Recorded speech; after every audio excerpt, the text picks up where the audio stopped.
அனைவருக்கும் வணக்கம். இந்த காணொலி வகுப்பில் நம்ம என்ன பற்றி பேச போகிறோம் அப்படின்னோம்னா, வீக்லி சிலபஸ். ஆல்ரெடி உங்களுக்கு ஃபுல் சிலபஸ் நான் போட்டு கொடுத்துட்டேன். ஃபுல் சிலபஸ் அப்படின்னா நம்ம எக்ஸாம் வர வரைக்கும் ஜூன் மந்த்து வரைக்கும் நம்மளோட சிலபஸை நான் ஆல்ரெடி போட்டு கொடுத்துட்டேன். இப்போது அதெல்லாம் ஃபுல்லாக இருக்கும். நம்ம நிறைய பாடத்தை படிக்கிற மாதிரி ஒரு மனச்சோர்வை ஏற்படுத்தும். அதனால் டெய்லி நாளைக்கு நான் என்ன வேலை சொல்கிறேனோ அதை முடிச்சுட்டு வந்துட்டீங்க அப்படின்னாக்க அது உங்களுக்கு பெஸ்ட்டாக இருக்கும். அதனால் நான் அப்போ இருந்தே ஸ்டார்டிங்கில் சொல்கிற மாதிரி தான் ஆரம்பத்தில் என்ன சொல்லியிருக்கேன் அப்படின்னா, நீங்கள் லாங்காக நினைக்காதீங்க. கொஞ்சம் கொஞ்சமாக நான் ஒரு வார்த்தை கூட சொல்லுவேன். கிரிக்கெட்டில் டார்கெட் வச்சுட்டாங்க, ஒரு 300 ரன்னு வச்சுட்டாங்க அப்படின்னா 300 ரன்னை ஒரே பாலில் அடிக்க முடியாது. நான் கிளாஸில் சொல்கிறது தான், ஒரே பாலில் அடிக்க முடியாது. கொஞ்சமாக அந்த டார்கெட்டை அடையிறதுக்காண்டி கொஞ்சமாக 10 ரன்னா சேர்த்து போனோம் அப்படின்னோம்னா நம்மளோட இலக்கை அடைஞ்சிடலாம். அதே மாதிரி தான் இப்போது நம்மளுக்கு நிறைய சிலபஸ் இருக்குது. சிலபஸை பார்த்து பயந்துட வேண்டாம். நம்மளுக்கு எது மனசுக்குள்ளே ஒட்டட்டும் போதும். படிப்பு எவ்வளோ படிச்சிருக்கோமோ போதும். ஆனால் நம்ம செய்யக்கூடிய வேலைகளை ரெகுலராக செஞ்சுக்கிட்டே வந்தீங்க அப்படின்னா வெற்றி உங்களுக்கு நிச்சயம் உண்டு. அதுக்கு நம்ம தமிழ் பட்டாளம் உங்களுக்கு உதவி பண்ணிக்கிட்டே இருக்கும். இப்போது நான் என்ன சொல்கிறேன் அப்படின்னா, வேர்ஸ் டு ஸ்டடி. அதாவது இப்போ இந்த வாரத்துக்குரியது லாஸ்ட் வீக்கில் நம்ம என்ன பண்ணோம், 3 பரீட்சை, 2 பரீட்சை, திங்கக்கிழமை 1, புதன்கிழமை 1, சனிக்கிழமை 1 எழுதுகிறோம். திங்கள் புதன் தமிழை part first part second part, அதாவது முதல் term first term second term முடிச்சுட்டு அதனால் சாட்டர்டே எழுதுனதுனால உங்களோட ஸ்கோர் லெவல் ஹையாக இருந்துச்சு. அதே மாதிரி தான் இந்த வட்டம் +1 பாடம். ஏன் நான் 8க்கு அடுத்து +1, அதுக்கு அடுத்து 7க்கு அடுத்து +2 இப்படி மிக்ஸ் பண்ணி போடுறேன் அப்படின்னா 6, 7, 8 எவ்வளவு தூரம் நீங்கள் ஈஸியாக படிச்சிருவீங்க. அந்த +1 +2 படிக்கிறப்ப கொஞ்சம் அப்படி டிப் ஆகும். அதுவும் ஆகக்கூடாது. தமிழை பொறுத்தளவில் எப்போவுமே முதல் ப்ரியாரிட்டி, அதாவது தமிழ் இல்லாமல் இப்போ தமிழ்நாட்டில் எங்கேயுமே வேலை வாங்க முடியாத லெவலுக்கு இருக்குது. அப்போது தமிழை ஃபஸ்ட்டு ப்ரியாரிட்டியாக பார்க்கணும். ஃபஸ்ட்டு ப்ரியாரிட்டினா எப்படி 100 மதிப்பெண்களில் 97 மதிப்பெண், அதாவது 95+ எடுக்கிற அளவுக்கு நம்ம தமிழை உள்வாங்கி படிச்சுக்கிட்டோம் அப்படின்னோம்னா மற்ற சப்ஜெக்ட் ரொம்ப ஈஸியாக இருக்கும். மற்ற சப்ஜெக்ட்னா என்னது, அடுத்த ப்ரியாரிட்டி மேக்ஸுக்கு கொண்டு வரணும். அந்த மேக்ஸை நம்ம கிளாஸில் என்ன பண்ணுறோம், டெய்லியும் 25 மேக்ஸ் ப்ராக்டிஸ் பண்ணுறோம். அதாவது இப்போது ஒரு ரவுண்டு போயிடுச்சு. ஒரு ரவுண்டில் ஜெயிலர்லேருந்தே படிச்சுக்கிட்டு தான் இருக்கீங்க. ஒரு ரவுண்டு போயிடுச்சு. அடுத்து சிம்பிளிஃபிகேஷன்லேருந்து ஆரம்பிக்குது. சிம்பிளிஃபிகேஷன் திங்கள்லேருந்து வெள்ளி வரைக்கும் இருக்கக்கூடிய அந்த 25 கணக்கு, அதாவது 10 கணக்கு ஒரிஜினல் டிஎன்பிஎஸ்சியில் கேட்ட கணக்கு, 15 கணக்கு 6th-லேருந்து 10th உள்ள அந்த பயிற்சி கணக்குகள், அதாவது பாடப்புத்தகத்தில் உள்ள கணக்குகளை பயிற்சி பண்ணிட்டேன். ஏன்னா பாடப்புத்தகத்திலேயே மேக்ஸிமம் கொஸ்டின் கேட்டுருவாங்க. அதனால் அந்த பாடப்புத்தகத்தில் இருக்க கணக்குகளை நம்ம பார்த்துட்டோம் அப்படின்னோம்னா தமிழ் மேக்ஸில் எப்படியும் அவுட் ஆஃப் 25 எடுத்துடலாம். அதுக்கடுத்த ப்ரியாரிட்டி யூனிட் 8. யூனிட் 8க்கு நான் என்ன பண்ணுறேன் அப்படின்னா, திருக்குறள் யூனிட் 8ல் 5 டாபிக் கொடுத்துருக்குறாங்க, 6 டாபிக் கொடுத்துருக்குறாங்க. அந்த 6 டாப்பிக்லையும் 5 மார்க் கேட்பாங்க. ப்ளஸ்ஸு தமிழ்லையும் கேள்வி கேட்பாங்க. தமிழில் தமிழ் இலக்கியங்கள் அப்படின்னு சொல்லியிருக்கோம் இல்லையா, அதில் 10 டாபிக் இருக்குது. அந்த 10 டாப்பிக்கில் முதல் தலைப்பே இந்த திருக்குறள் தான். அதனால திருக்குறளை நான் டெய்லியும் கிளாஸில் சொல்கிறது, ப்ளஸ்ஸு இங்கே திருக்குறள் அந்த தமிழ் கொஸ்டின் போடும்போதெல்லாம் அதில் ஒரு 10 கொஸ்டின் 5 கொஸ்டினுக்கு கம்மி இல்லாமல் போட்டு விட்டுருவேன். அப்போ அதுவும் உங்களுக்கு மனனம் ஆகிக்கிட்டே இருக்கும். திருக்குறள் படிக்கிறது கஷ்டமாக இருக்கும். அதனால் நம்ம பேசிக்கிட்டே இருந்தோம் அப்படின்னோம்னா அதுவும் மனனம் ஆயிரும். அப்போ தமிழில் இந்த திருக்குறளில் வாங்கக்கூடிய கேள்விகளும் இது பண்ணிடலாம். அதுக்கடுத்து பார்த்தீங்க அப்படின்னா அந்த யூனிட் 8லே 15 மார்க் கேட்குறதுல 5 மார்க்கு திருக்குறளில் கேட்டுருவாங்க. மிச்சம் இருக்க ஒரு 2 மார்க் 3 மார்க் எதில் கேட்பாங்க அப்படின்னா, தமிழ் சமுதாய வரலாறு, அது தொடர்பான தொல்லியல் கண்டுபிடிப்புகள், அதில் 1 மார்க் 2 மார்க் கேட்பாங்க. அதுக்கடுத்து தமிழ் இலக்கிய வரலாறு சங்ககாலம் முதல் இக்காலம் வரை, அதுவும் கேட்பாங்க. இந்த 3 தலைப்புகளுமே தமிழ் ஓரியன்டான பாடம் அப்படிங்கிறதுனால நான் தமிழை நடத்தும் போதே நான் தமிழ் இலக்கிய வரலாறு புக்கு குறைஞ்சபட்சம் நான் சொல்லியிருக்கேன், ஒரு 2 புக்காவது நான் நடத்தி விட்டுருவேன் அப்படின்னு சொல்லிட்டு அதில் நீங்கள் ஈஸியாக படிச்சிருவீங்க. அது மட்டும் இல்லாமல் அதுக்கு கீழே இருக்கக்கூடிய ஒரு 3-4 தலைப்பு மிகவும் எளிமையான தலைப்பாக இருக்கும். அது எப்படி எளிமையான தலைப்பு அப்படின்னா, விடுதலை போராட்டத்தில் தமிழகத்தின் பங்கு, விடுதலை போராட்டத்தின் பெண்களின் பங்கு, விடுதலை போராட்டத்தில் தொடக்க கால கிளர்ச்சிகள், இது எல்லாமே அப்படியே ஹிஸ்ட்ரியில் இருக்குது. அந்த ஹிஸ்ட்ரியும் இதையும் கம்பேர் பண்ணி படித்தாவே ஈஸியாக படிச்சிடலாம். அது மட்டும் இல்லாமல் கடைசியில் பெரியார், அண்ணா இருக்காங்க. அவங்களையும் நம்ம அந்த ஹிஸ்ட்ரியிலே படிச்சிருப்போம். அதனால் ஒரு பிரச்சனையுமே இல்லை. யூனிட் 8ல் 15 மார்க், அதாவது ப்ரியாரிட்டி தமிழில் ஃபஸ்ட்டு ப்ரியாரிட்டியாக படிக்கிறீங்க, செகண்ட் ப்ரியாரிட்டி மேக்ஸை பார்க்குறீங்க, தேர்டு ப்ரியாரிட்டி யூனிட் 8 பார்க்குறீங்க. சார் இது ப்ரியாரிட்டி 1, 2, 3 அப்படி போட்டு படித்தா மட்டும் போதுமா? மிச்சத்துக்கு பாடத்துக்கு என்னது அதாவது ஜிஎஸ்சில் தமிழுக்கு எவ்வளோ எஃபோர்ட் போடுறீங்களோ அதே எஃபோர்ட் ஜிஎஸ்க்கும் போடணும். என்ன சார் இப்படிலாம் சொல்கிறீங்க அப்படின்னு பார்த்தோம் அப்படின்னோம்னா, நம்ம ஏன்னா 180+ வந்தால் தான் உங்களுக்கு நல்ல ஒரு ரேங்க்கில் வந்து நல்ல ஒரு இடத்துக்கு போவீங்க. அதை இவ்வளோ தூரத்துக்கு சொல்கிறேன் அப்படின்னு சொல்லிட்டு ப்ரெஷர்லாம் ஆகாதீங்க, ஒன்றும் பிரச்சனை இல்லை. நம்ம டெய்லியும் அன்னாடு கிளாஸ், அதாவது நான் எப்படியும் தமிழாக இருந்தாலும் சரி, தமிழை ஒரு இப்போயே நீங்கள் பார்ப்பீங்க, டெய்லியும் வாரம் போட்டு விட்ருவேன். ஏன்னா வாரம் இங்கே வந்து கேட்பீங்க, இப்போ கேட்காம இருக்கலாம்ல, ஒரு தடவை எங்கே படிக்கணும் சார், என்ன படிக்கணும் சார் கேட்காம இருக்கலாம்ல, அதனால் இந்த வாரம் இதை போட்டு விட்டுறேன், நீங்கள் பார்த்துக்கோங்க. அன்னைக்கு வாரத்தில் இருக்கிறத நீங்கள் கிளியர் பண்ணிவிட்டு வந்து சனிக்கிழமை பரீட்சை எழுதுங்க. டெய்லி இருக்கிறத நான் சொல்லி விட்டுறேன், வந்து பரீட்சை எழுதுங்க. ஸோ உங்களோட இலக்கு வந்து இலக்கை நோக்கி போய்கிட்டே இருங்க. இப்போது இலக்கை நோக்கி போய்கிட்டே இருக்கும். இது வந்து லாங் டைம் மராத்தான் அப்படின்னு சொல்லியிருக்கேன். இந்த போட்டித் தேர்வாளர்களுக்கு மட்டும் இல்லை, வாழ்க்கை வந்து என்ன சொல்ல வரேன்னா, அந்த நீர்க்குமிழி போல் அண்ணா வாழ்க்கை எப்போ முடியும்னே தெரியாது. அதே மாதிரி தான் உங்கள் போட்டித் தேர்வுமே சும்மா ஷார்ட் டைம் தான். அந்த போகிற டயத்தில் உங்களுக்கு என்ன வேணாலும் பிரச்சனைகள் எது வேணாலும் வரலாம். அந்த பிரச்சனைகளை பார்த்து இது பண்ணாமல், இது உங்களோட டார்கெட், முக்கியமான டார்கெட், இதுதான் முக்கியம். எது செய்யணுமோ அதை தான் செய்யணும், எது செய்யக்கூடாதோ அதை தான் செய்யக்கூடாது. நம்ம காரணம் சொல்லிகிட்டே இருக்கக்கூடாது. அவங்களால என்னால் பாஸ் பண்ண முடியல, இவங்களால பாஸ் பண்ண முடியல, அப்படிலாம் சொல்லவே சொல்லாதீங்க. நம்மகிட்ட இருக்க தவறுகளை யோசனை பண்ணி பாருங்கள். அதே மாதிரி நம்ம வாழ்க்கையில் ஏதாவது ஒன்று மிஸ் ஆகி போகுது, ஏதோ ஒன்று, அதுக்காகலாம் வருந்திக்கிட்டு ஒரே இடத்துல நிற்க தேவையில்லை. யாருமே நம்மளை திரும்பி கூட பார்க்க மாட்டாங்க அப்படின்னு நான் நிறையா இதில் சொல்லியிருக்கேன். எவ்வளோ பெரிய விஷயம் போனாலுமே உங்களை மட்டும் நீங்கள் மதிக்கிறதுல டவுன் பண்ணிடாதீங்க. உங்களை நீங்களே மதிக்கலை அப்படின்னா வேறு யாரும் மதிக்க மாட்டாங்க. அதனால் அந்த போட்டித் தேர்வுக்கு அது ரொம்பவே முக்கியம். தன்னம்பிக்கை ரொம்ப முக்கியம். அந்த தன்னம்பிக்கையோடு படிங்க. சரி, இப்போ சிலபஸில் தமிழ் அண்டு ஜிஎஸ் எங்கே படிக்கணும், இந்த ஒரு வாரத்துக்கு இதை பார்த்துக்கிட்டிங்கன்னா உங்களோட டவுட் கிளியர். நீங்கள் பாட்டுக்கு ஆட்டோமேட்டிக்காக படிச்சுட்டு இருப்பீங்க. அப்புறம் தினசரி தேர்வுனா இப்போ நாளைக்கு மண்டே வந்தோடனே நீங்கள் என்ன பண்ணுவீங்க, +1ல் அந்த filling the blanks question attend பண்ணுவீங்க. அந்த ஃபில்லிங் த பிளாங்க்ஸ் அட்டன் பண்ணும்போதே உங்களுக்கு மனப்பாட சக்தி தாராளமாக வந்துடும் தமிழில். அப்போது அந்த மனப்பாடம் பண்ணிட்டு வந்துடுவீங்க, அது ஈஸியாக இருக்கும். அதை தான் நாளைக்கு பண்ணுவீங்க. அப்புறம் டெய்லியும் ஜிஎஸ் வந்து filling the blanks question attend பண்ணுவீங்க.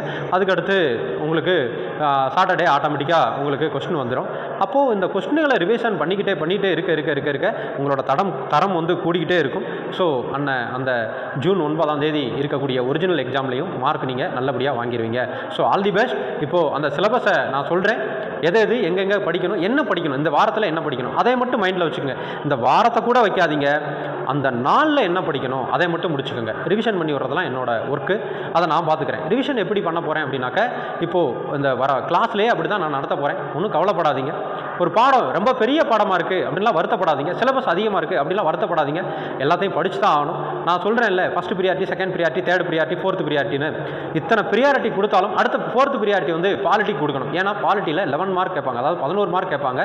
ஸோ அதுக்கு தகுந்த மாதிரி தான் நான் சிலபஸும் போட்டிருக்கேன். ஸோ அந்த 11 மார்க் எடுக்கிறதுக்கு டெய்லியும் நம்ம ஒரு நாள் படிச்சுட்டு அடுத்த நாள் படிக்காட்டி விட்டுருவோம், மறந்துடுவோம். அதுக்கு நான் ஹின்ஸாக எடுத்து நம்ம வார்த்தைகள், ஒரு பாடத்தில் 100 வார்த்தைகள், அதாவது ஒரு பாடமே இருக்குது அப்படின்னா அதில் ஒரு 100 வார்த்தைகள் 150 வார்த்தைகளை எடுத்து நான் சொல்லிக் கொடுக்குறேன். அது பிரகாரம் ஃபாலோ பண்ணுங்கள், உங்களுக்கு ஈஸியாக இருக்கும். நான் முடிஞ்ச அளவுக்கு உங்களை ஈஸி பண்ணி கொடுக்குறது தான் என்னோடய ஒர்க்கு. அதை நான் பார்க்குறேன். நீங்கள் நல்லா படிங்க, உங்களோட பயணத்தை நிப்பாட்டிடாதீங்க, கண்டினியூ பண்ணிக்கிட்டே இருங்க, தொடர்ச்சியாக படிங்க. அதுதான் உங்களோட வெற்றியை பெற்றுத்தரும். ஒரு நாள் படிச்சுட்டு முடிகிறதில்ல வாழ்க்கை, ஒரு நாளும் வாழ்க்கை போராட்டம் மாதிரி தான். இதை பழக்கத்துக்கு ஏற்படுத்திங்க. உங்களுக்கே பிடிச்சி போய் இந்த விஷயத்தை செஞ்சீங்க அப்படின்னா கன்ஃபார்மாக இந்த லைஃப்பில் நீங்கள் சக்ஸஸ் பண்ணுவீங்க, லைஃப்லையும் கூட சக்ஸஸ் பண்ணுவீங்க. அதெல்லாம் விட ஒரு டைம் படித்து ஒரு மாதம் படிக்கிறது, நல்லா படிக்கிறது, அப்புறம் கொஞ்சம் டவுன் ஆகிறது, அப்புறம் கொஞ்சம் படிக்கிறது, அப்புறம் கொஞ்சம் டவுன் ஆகிறது, ஒரு 2 மாதம் விட்டுட்டு படிக்கிறது சான்ஸே இல்லை. நீங்கள் வந்து விட்டுறலாம். தொடர்ச்சியாக படிக்கணும். தொடர்ச்சியாக படிக்கிறது வாய்ப்புகள் கிடைக்காது தான், எனக்கும் நல்லா தெரியும். ஆனால் அந்த வாய்ப்புகளை உருவாக்குறது உங்கள் வாழ்க்கை உங்கள் கையில் தான். உங்கள் முடிவை நீங்களே எடுக்கலை அப்படின்னா உங்கள் முடிவை இன்னொருத்தர் எடுக்க வேண்டியிருக்கும். அதனால் உங்கள் முடிவை நீங்கள் எடுங்க, ரொம்ப முக்கியம். இல்லை உங்கள் முடிவை இன்னொருத்தர் எடுத்துருவார், உங்கள் வேலையும் இன்னொருத்தர் எடுத்துருவார். அப்போது நம்ம வாழ்க்கைக்கு தேவையான விஷயங்களை நம்மளே முடிவு பண்ணல அப்படின்னா அடுத்தவங்க வந்து நம்மளை ஒன்றும் பண்ண முடியாது. படிக்காமல் நிப்பாட்டினீங்கன்னா உங்களோட இது போயிடும். ஸோ கண்டினியூவாக படிங்க. All the best. இப்போ சிலபஸை பார்ப்போம். இப்போது பார்த்தீங்க அப்படின்னா தமிழ் ஃபஸ்ட்டு சொல்கிறேன், அதுக்கப்புறம் ஜிஎஸ் பார்ப்போம். தமிழில் வந்து இப்போது பார்த்தீங்க அப்படின்னா இப்போது மண்டே, நாளைக்கு 12ஆம் தேதி. அப்போது தமிழோட 2 லெசன், அதாவது 11th இருக்கக்கூடிய 2 லெசன், இது வந்து மண்டே காலையில் பரீட்சை எழுதுவீங்க. இது சொன்ன மாதிரி ஃபில்லிங் த பிளாங்க்ஸ் கொஸ்டின் தான் எழுதியிருப்பீங்க, அதை எழுத போகிறீங்க. அதனால் இது உங்களுக்கு ஈஸியாக இருக்கும். அதுக்கடுத்து பார்த்தீங்க அப்படின்னா புதன்கிழமை அதே 11th 2 லெசன். இப்போது இன்றைக்கி சண்டே நீங்கள் வந்து இதை நல்லா ஃபுல்லாக பயன்படுத்தி இதை வந்தீங்க அப்படின்னா மண்டே யூஸ்ஃபுல்லாக இருக்கும். அதே மாதிரி தான் இது சனிக்கிழமை இருக்கக்கூடிய டோட்டல் 11th இருக்கக்கூடிய 1 to 5 லெசனு. அப்போ 11th நீங்கள் என்ன பண்ணுறீங்க அப்படின்னா, அப்போது இருக்கக்கூடிய இந்த 6th to 10th லெசன் இப்போ அடுத்த 2ஆம் தேதி அப்போது என்ன பண்ணுவாங்க, 11th 2 வாரம் கொடுத்துருக்கேன். அதாவது 2 பாடமாக படிச்சுக்கிட்டே இருந்தீங்க அப்படின்னா நீங்கள் ஃபுல்லாக அந்த 11th பாடம் சூப்பராக ஆயிரும். அதுக்கடுத்து 9, அதுக்கடுத்து அப்படியே அல்டர்னேட்டாக ஆகிக்கிட்டே வரும். ஏன்னா ஒரே பாடத்தை படிக்காமல் 4 பாடமாக அப்படி படிச்சுட்டு வந்தோம் அப்படின்னோம்னா அந்த +1 +2 கொஞ்சம் டேட்டா அதிகமாக இருக்கிறதுனால உங்களுக்கு மிகவும் உபயோககரமாக இருக்கும். அதனால் அந்த மாதிரி படிங்க, உங்களுக்கு ரொம்ப யூஸ்ஃபுல்லாக இருக்கும். 11th இப்போ முடிச்சுக்கலாம். இப்போ வந்து அடுத்து பார்த்தோம் அப்படின்னோம்னா அது ஜிஎஸ் பேப்பரு பார்த்தோம் அப்படின்னோம்னா யூனிட் 1ல் பருப்பொருட்கள், பண்புகள், விசை, இயக்கம், ஆற்றல், அன்றாட வாழ்வில் இயக்கவியல். இது வந்து சார் தமிழுக்கு நீங்கள் வந்து ஃபில்லிங் த பிளாங்க்ஸ் கொஸ்டின் கொடுக்குறீங்க. நான் உங்கள் கிளாஸில் இருக்கவங்களுக்கு எல்லாமே நல்லா தெரியும். இதுக்கும் வந்து filling the blanks 25 question morning வந்து எழுதுவீங்க. தமிழ் திங்கள் புதனை விட்டுட்டு 2 நாள் இந்த ஜிஎஸ் பேப்பரை தான் எழுதுவீங்க. இதில் என்னென்ன இந்த வாரத்துக்குரிய சிலபஸ் அப்படின்னா, யூனிட் 3ல் போக்குவரத்து, தகவல் தொடர்பு, சமூக புவியியல், மக்கள் தொகை அடர்த்தி, பரவல், இனம், மொழி குழுக்கள் மற்றும் முக்கிய பழங்குடிகள்.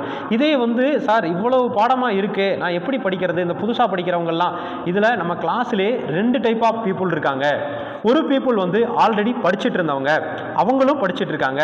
இன்னொரு டைப் பீப்புள் வந்து புதுசாக படிக்க ஆரம்பிச்சிருக்கோங்க.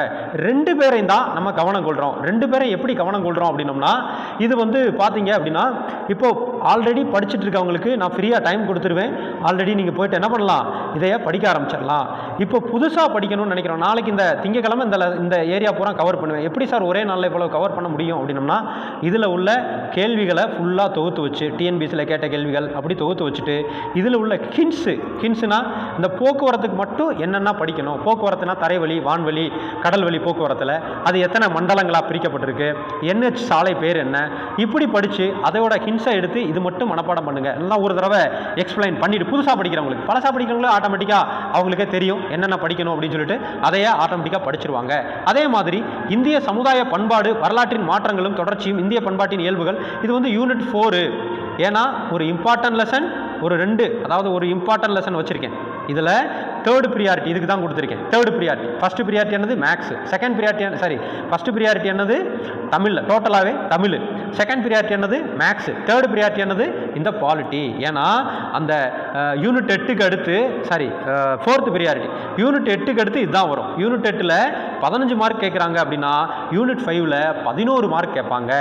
எல்லா பேருக்குமே எளிமையில் பொருள் விளங்கக்கூடிய ஒரு டாபிக் என்ன அப்படின்னு சொல்லி பார்த்தோம்னா இந்திய அரசியலமைப்பு. இந்த இந்திய அரசியலமைப்பில் இந்திய அரசியலமைப்பின் முகவுரை, இந்திய அரசியலமைப்பின் முக்கிய கூறுகள், ஒன்றிய, மாநிலம் மற்றும் யூனியன் பிரதேசங்கள், இந்த ஒரு பாடத்தையும் நான் ஒரே நாளில் ஹின்ஸாகவும் கொஸ்டினாகவும் டேஷ் கொஸ்டினாகவும் வச்சு விட்டுருவேன். ஸோ நெக்ஸ்ட் வீக்கில் இதைய நீங்கள் ஒழுக்கமாக, அதாவது மாறலாம் உண்மையாக ஒன்றை டிபெண்ட் பண்ணி இதே மாதிரி முடிச்சுட்டு போயிட்டீங்க அப்படின்னா உங்களுக்கு இந்த வாரம் சனிக்கிழமை எழுதக்கூடிய எக்ஸாம் ஃபினிஷ்டு. ஸோ நம்ம என்ன சொல்ல வர்றோம் அப்படின்னோம்னா, இப்போது வந்து நீங்கள் போய் யூனிட்டு இது சிலபஸ் ரொம்ப பெருசாக இருக்குது, ரொம்ப அதிகமாக இருக்குது அப்படின்லாம் நீங்கள் என்ன பண்ண தேவையில்லை, நீங்கள் யோசிக்கவே வேண்டியதில்லை. நம்ம இதையை ஃபாலோ பண்ணாலே போதும்னா, அன்றாட ஒரு ஸ்ப்ளிட் பண்ணியிருக்கேன். ஸ்ப்ளிட் பண்ணது மட்டும் இல்லாமல் அந்த இதை எக்ஸ்பிளைனும் பண்ணுறேன். இது வந்து வீக்லி கேட்டுகிட்டே இருப்பீங்க. உங்களுக்கு இந்த கிளாஸுக்கு நேற்றே நான் அதை எக்ஸ்பிளைன் பண்ணிட்டேன். இதை வராதவங்களுக்கும் இது ஒரு மிகப்பெரிய ஒரு யூஸ்ஃபுல்லாக தான் இருக்கும். அப்போது வந்து இதை ஈஸியாக படிச்சுட்டு வந்துடுவீங்க.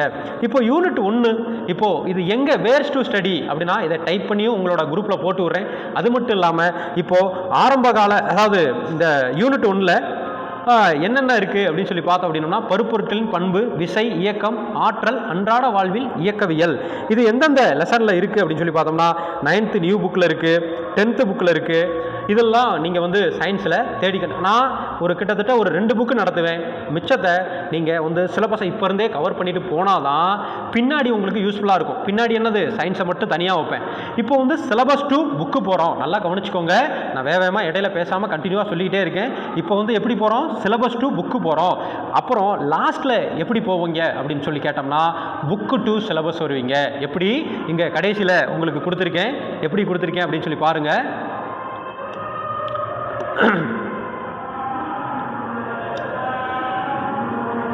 இப்போ பாருங்க, பொது அறிவியல் அப்படின்னு சொல்லிட்டு இது வந்து சிலபஸ்ல இருந்து புக்குக்கு போகிறது. இங்கே வந்து புக்கில் இருந்து சிலபஸ்க்கு வர்றது. அப்போது வரும்போது நீங்கள் புக்கில் 6th to 8th புக்கு அப்படி கொடுத்துருக்கேன். அப்புறம் ஒரே வாரம், அது வந்து அங்கேயும் ஒரு வாரம் கிடச்சிரும், இங்கேயும் ஒரு வாரம் கிடச்சிரும், வேறு ஒன்றும் இல்லை, ஸ்ப்ளிட் பண்ணி கொடுத்துருக்கேன். இப்போது இங்கே வந்து என்னது 6th to 8th 6th to 10th அப்படி படிக்கிறப்ப உங்களுக்கு புக்கையும் படித்த ஒரு திருப்தி ஏற்படும். அதனால் இது எல்லா சப்ஜெக்ட்டுக்கும் அதே மாதிரி தான், எல்லா யூனிட்டுக்கும் அதே மாதிரி தான். ஆனால் இதை நீங்கள் மைண்டில் வச்சு சுற்றணும் அப்படின்ற ஒன்று அவசியம் இல்லை. இப்போ நீங்கள் என்ன பண்ணலாம், இந்த வீக்குக்குரிய லெசனை மட்டும் நீங்கள் வந்து பார்த்துக்கிட்டிங்கன்னா அதுவே போதும். சரியா? அதுக்கடுத்து பார்த்தோம் அப்படின்னோம்னா யூனிட் 3ல் எங்கெங்கே படிக்கணும் அப்படின்னு சொல்லி பார்த்தோம் அப்படின்னோம்னா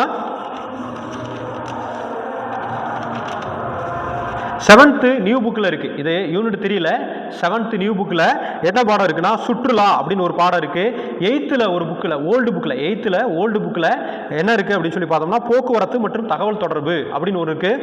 அதுக்கடுத்து 10th நியூ புக்கில் இதெல்லாமே உங்களுக்கு சொல்லித்தர வேண்டிய கடமை என்னோடது, அதை கின்ஸாக எடுத்து சொல்லித்தர வேண்டிய கடமை என்னோடது. அதை பற்றி நீங்கள் வருத்தமே படாதீங்க. உங்களுக்கு சிம்பிளாக ஒரே ஒரு வார்த்தை சொல்கிறேன், நீங்கள் படித்து மனசுக்குள்ளே வச்சுட்டா மட்டும் போதும், மற்றதை நான் பார்த்துக்கிறேன். 10th நியூ புக்கில் இந்திய மக்கள் தொகை போக்குவரத்து தகவல் தொடர்பு அப்படின்னு சொல்லிட்டு ஒரு பாடம் இருக்குது, அதையே படித்தா போதும். அதுக்கடுத்து 12th நியூ புக்கில் புவி தகவலியல் அப்படின்னு சொல்லிட்டு, அது எதுக்காக அப்படின்னா இந்த தகவல் தொடர்புக்காக வேண்டி 12th ஒரு பாடம் இருக்குது. இதெல்லாம் சிங்கிள் பாடம் தான். இப்போது என்ன பண்ணுறீங்க, சிலபஸில் இருந்து புக்குக்கு போகிறீங்க, லாஸ்ட்டில் புக்கில் இருந்து சிலபஸ்க்கு வந்துடுவீங்க. அதனால் இது மிஸ் ஆகவே ஆகாது, உங்களுக்கு ஒன்றும் பிரச்சனை இல்லை. அதுக்கடுத்து பார்த்தோம் அப்படின்னோம்னா யூனிட் 3 முடிஞ்சிருச்சு. யூனிட் 4 எடுத்துக்கிட்டீங்க அப்படின்னாக்க இதில் இந்திய சமுதாய பண்பாடு, வரலாற்றின் மாற்றங்களும் தொடர்ச்சியும், இந்திய பண்பாட்டின் இயல்புகள், வேற்றுமையில் ஒற்றுமை, இனம், மொழி, வழக்காறு அப்படிங்கிறதான் நெக்ஸ்ட் வீக்கோட டெஸ்ட்டு. இதுலேயும் கிட்டத்தட்ட ஒரு 8லேருந்து 9 மார்க் கேட்பாங்க யூனிட் 4ல். ஆனால் இதை படிச்சிங்க அப்படின்னா ஃபியூச்சரில் வரைக்கும் நல்லது தான், பார்த்துக்கோங்க. எந்த யூனிட்டையும், அதாவது 1வது யூனிட்டில் இருந்து 10வது யூனிட் வரைக்கும் எந்த ஒரு லெசனுமே உங்களுக்கு வந்து என்னது வேஸ்ட் ஆகாது. ஏதாவது ஒரு வகையில் உங்களுக்கு வந்து அது யூஸ்ஃபுல்லாக தான் இருக்கும். அப்படி இருக்கிற டயத்தில் இதே பார்த்தீங்க அப்படின்னா ஆரம்பகால தமிழ் சமுதாயம் அப்படின்ட்டு 9th புக்கில் இருக்குது நியூ புக்கில். 11th புக்கில் தென்னிந்திய கலாச்சாரம் அப்படின்னு இருக்குது. 11th நியூ புக்கில் கலாச்சார ஒருங்கிணைப்பு, இந்தியாவோட பக்தி இயக்கம் அப்படின்லாம் இருக்குது. அப்புறம் 6th நியூ புக்கில் பன்முகத்தன்மை அப்படின்னு ஒன்று இருக்குது. 8th இந்திய கல்வி வளர்ச்சி அப்படின்னு இருக்குது. இத்தனையும் படிச்சிட்டிங்க அப்படின்னா இதை நான் உங்களுக்கு பாடம் அதிகமாக சொல்லிட்டேன், அதனால தான் நான் இந்த பக்கம் எழுதலை. இந்த பக்கம் எழுதுறதை பார்த்துட்டீங்க அப்படின்னா என்ன இது பண்ணுவீங்கன்னா இவ்வளவு பாடமா அப்படின்னு சொல்லி மலைச்சு போயிடுவீங்க. அதனால தான் எழுதலை. ஆனாலும் வீக்லி இருக்கக்கூடிய வேஸ்ட் டு ஸ்டடி அப்படிங்கிறத டைப் பண்ணி உங்கள் குரூப்பில் போட்டுறேன், பார்த்துக்குங்க. லாஸ்ட்டாக யூனிட் 5 அப்படிங்கிறது வந்து என்ன அப்படின்னா யூனிட் 5 அப்படிங்கிறது இந்திய அரசியலமைப்பின் முகவுரை, அப்புறம் அரசியலமைப்பின் முக்கிய கூறுகள், ஒன்றியம் மற்றும் மாநிலம், யூனியன் பிரதேசம். இது வந்து பாலிட்டி, இது வந்து 4th ப்ரியாரிட்டியாக கொடுக்கணும் அப்படின்னு சொல்லியிருக்கேன்.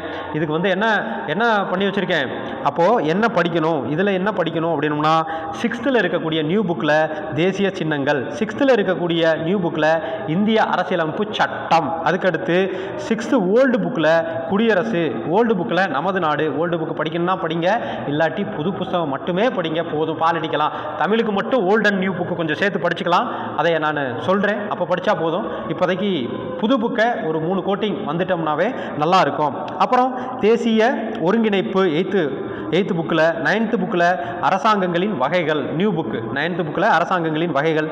11th புக்கில் அரசியல் அறிவியலின் அடிப்படை கருத்துக்கள் அந்தது. அப்புறம் 12th இந்திய அரசியலமைப்பு. அது எல்லாமே ஒரே கான்செப்ட் தான். இந்திய அரசியலமைப்பு அப்படின்னாலே ஒரே ஒரு தடவை படித்தா போதும், ஒரே கான்செப்டை நல்லா படிச்சுட்டா போதும். இருந்தாலும் புத்தகத்திலேருந்து டைரெக்டாக ஏதாவது கொஸ்டின் வந்துடும் அப்படின்றதுக்காண்டி தான் நம்ம சிலபஸ்லேருந்து புக்கில் இருக்கக்கூடியதை தேடி படிச்சுக்கிறோம். ஏன்னா அந்த ஒரு வார்த்தை நம்மளுக்கு தெரியாமல் போயிடும். அதனால் முகவுரை அப்படிங்கிறது, அப்புறம் முக்கிய கூறுகள், அதெல்லாம் 10th நல்லாவே கொடுத்து வச்சுருக்காங்க. இருந்தாலும் +2 ஃபஸ்ட்டு பாடம் ரொம்ப சூப்பராக கொடுத்துருப்பாங்க. அவர் அந்த ஒன்றியம், மாநிலம் மற்றும் யூனியன் பிரதேசங்கள், அதுக்காண்டி தான் அந்த சின்ன வகுப்பு புக்கெல்லாம் படிக்க சொல்கிறது. இதெல்லாம் படிச்சிட்டிங்க அப்படின்னா இதில் சயின்ஸ், அதாவது மேக்ஸில் இந்த 25 மார்க்குக்காண்டி டெய்லியும் 25 கணக்கு 4 நாள் போடுவீங்க. அதே மாதிரி இதைய 1 மார்க்காகவும் டேஸாகவும் அட்டன் பண்ணுவீங்க. அது மட்டும் இல்லாமல் இப்போது டெய்லி டெஸ்ட்டு அட்டன் பண்ணுவீங்க. அப்படிலாம் அட்டன் பண்ணி படிச்சிட்டிங்க அப்படின்னா உங்களுக்கு எந்த சிக்கலும் இருக்காது. ஸோ நல்லபடியாக படிங்க, படிப்பை மட்டும் நிப்பாட்டிடாதீங்க. உங்களுக்கு எவ்வளோ தூரத்துக்கு ஈஸி பண்ணி கொடுக்க முடியுமோ அவ்வளோ தூரத்துக்கு ஈஸி பண்ணி கொடுக்குறது தான் என்னோடய வேலை.